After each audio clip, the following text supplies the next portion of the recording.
Adamson University, as you mentioned a while ago, Mosey, looking for their first ever UAAP Women's Volleyball Championship. Here are the teams that they have to go through to return to the Final Four. They play UE on February 4 and Feb 11, UST. And then, yung isa pang nanggugulo dyan sa level na yan ng standing. So, yan ay yung mga games to watch out for our fans, the UAAP.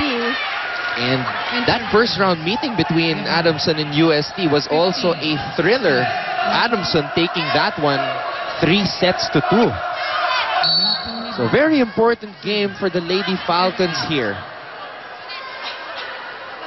Ito muna first, they want to get that even standings with FEU. Yes. Yan muna, first order of the day. And it will be a very big confidence booster for them kung makabawi sila sa FEU because FEU defeated them in straight sets in the first round. That's correct.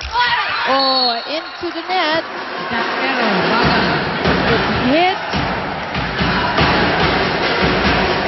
17-15 is our official tally. On that error. It is in Adamson's favor. Here is Angelica Kinlog. Oh! Sir, I was just going to say, just enough power. Medyo maguguluhan ka kasi it seemed like it wasn't going to go in. Yeah, the trajectory was pretty low. Plus, a lot of spin on that ball. Kinlog again. Giselle C. Soriano able to keep this one alive. Oh! A little bit fancy on the third ball by Pineda. And Mami Dulce Pante hoping that this error right here won't be costly.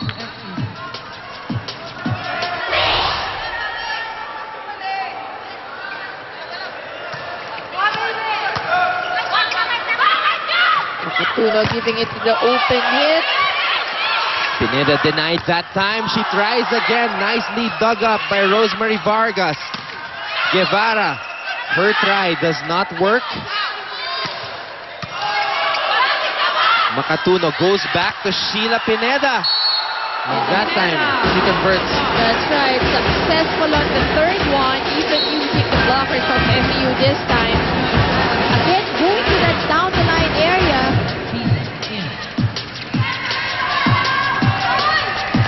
Getting the point is again Sheila Pineda, who has been the best scorer for Adamson University here in season 74. FEU is in a tough situation right here. Let's hear from Nespa Millar.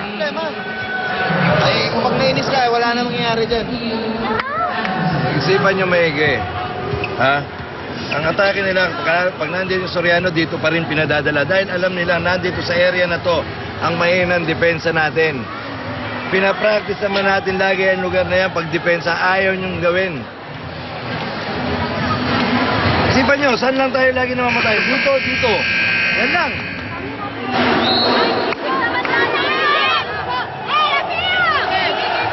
Well, Mosey, you've been mentioning that spot since the first set.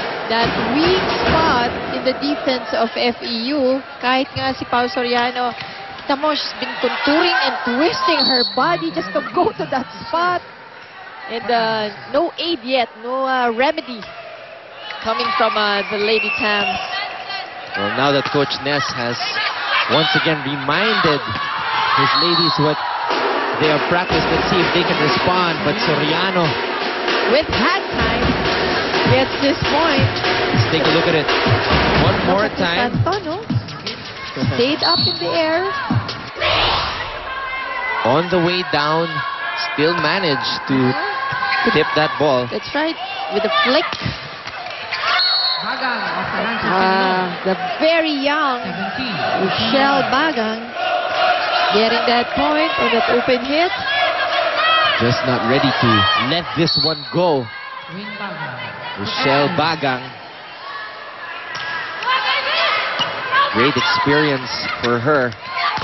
to play in this very pressure-packed ball game. Pineda continues to sizzle. And I was going to say, what a perfect set coming from Makatuno. That deserves a second look. Look at the height, look at the distance. Perfect, and Pineda responding to that perfect set. And looking at Coach Ness Pamilar's reaction, he is just in disbelief. Zapanta's turn. Off the block. This is what we've been waiting for. Zapanta with her point now.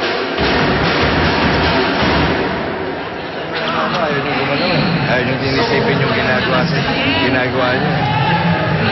Bago tayo mag-start, kada practice, sinasabi lagi sa inyo yung lugar na nasaan tayo, yung mahina targetin nila na didepensa natin.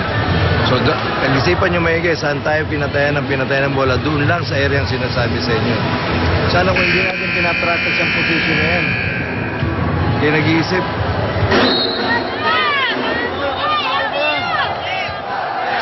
Another reminder from Coach Ness to apply what they have practiced. So aware naman sila that it's that area. Kumbaga yan yung Waterloo nila if ever in defense. So dapat bantay na. Pao Soriano. Oh! Not enough juice on the tip. 18 to 23. Again, trying to go for hang time and on the way down, trying for that tip. Naubos na po. And she knew it. As soon as her fingers came into contact. Nalobat. Zapanta again. Ano naman? Down the line area once again. And same result. Getting the point. And with Zapanta clicking now for Adamson, that spells trouble for FEU. More threats on the side. The ladies in white. Vargas. Denied, she'll try again. Makatuno. Net violation. Well, Adamson University is one set away from returning the favor because FEU defeated them in straight sets in the first round. Find out if the Lady Pams can create a comeback when we come back. This is the UAAP Season 74.